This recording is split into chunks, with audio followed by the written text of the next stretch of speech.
बहुत समय पूर्व नकचंद नामक एक राजा था। उसके दरबार में बहुत से दरबारी थे। उसका काम राजा की खुशामद करना था। राजा जो भी करता दरबारी लोग भी वैसा ही करते। एक दिन आसमान में काले काले बादल छाए जिससे रात का समय प्रतीत होता था। राजा बोला, रात हो गई। जी हाँ, रात हो गई, सारे दरबारी एक साथ चिल्लाए। यही उन दरबारियों और राजा का नित्य कर्म था। संयोगवश दरबार में एक जटाजूटधारी साधु आए। राजा को दाढ़ी मूंछों से नफरत थी। उसने साधु को दरबार से निकाल दिया। इस घटना को बहुत दिन बाद एक दिन राजा जंगल में शिकार करने गया। शिकार की खोज में घूमते घूमते राजा परेशान हो गया, लेकिन उसे कोई शिकार न मिला। अंत में वह किसी ऐसे स्थान को खोजने लगा जहाँ पर वह विश्राम कर सके। कुछ देर भटकने के बाद अंत में उसे एक कुटिया दिखाई दी। उसने अपने घोड़े का रुख उसी ओर कर दिया। जल्द ही वह कुटिया के समीप जा पहुँचा, किंतु कुटिया के आसपास किसी को न पाकर वह हैरान हुआ। घोड़े से उतरकर कुटिया के सामने जा खड़ा हुआ और चिल्लाया, कोई है? आवाज़ सुनकर कुटिया से एक साधु बाहर आए। यह वही साधु था जिसे राजा ने अपमानित कर दरबार से भगा दिया था, किंतु वह साधु उस अपमान को भूल चुका था, किंतु अपने राजा को तो वह पहचानता था। अंततः राजा को देखते ही उन्हें वह अपमान याद आ गया। उन्हें राजा पर क्रोध भी आया, पर वे उसे पी गए। तभी राजा ने कहा, साधु महाराज, मैं जंगल में शिकार करने आया था। शिकार तो ना मिला, पर थकान बहुत हो गई है।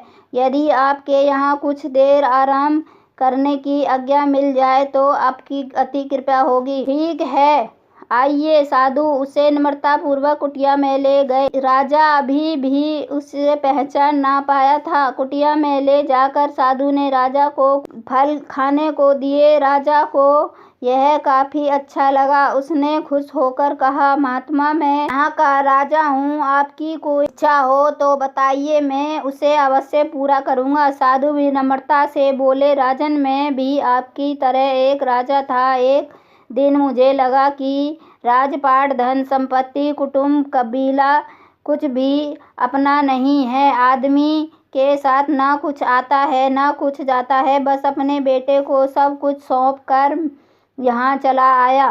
सारा समय ध्यान में लगा रहता हूँ। बड़ा आनंद आता है, बड़ी मस्ती का अनुभव होता है। बात करते करते अचानक ही राजा को ध्यान आया कि उसने साधु को ही कहीं देखा है, किंतु कहाँ उसे ध्यान न आ रहा था। वह इस विषय में सोचने लगा।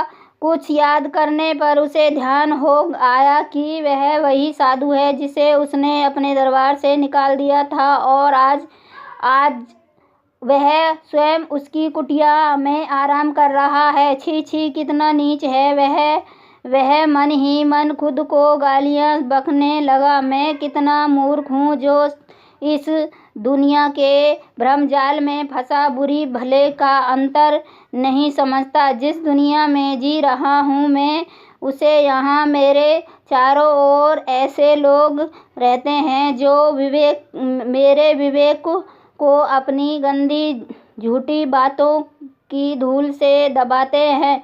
इधर राजा यह सोच रहा था और उधर साधु कह रहे थे, राजन, इंसान का जन्म बड़ी मुश्किल है। वह बार बार नहीं मिलता। इंसान वही है जिसके ज्ञान छिद्र सदा खुले रहें और जो दुनिया में रहकर भी उससे ऊपर रहता है, और जो ऐसा नहीं करता वह सिर्फ हाड़ मांस का बना पुतला है। राजा को अपनी विद्वता का ज्ञान हुआ।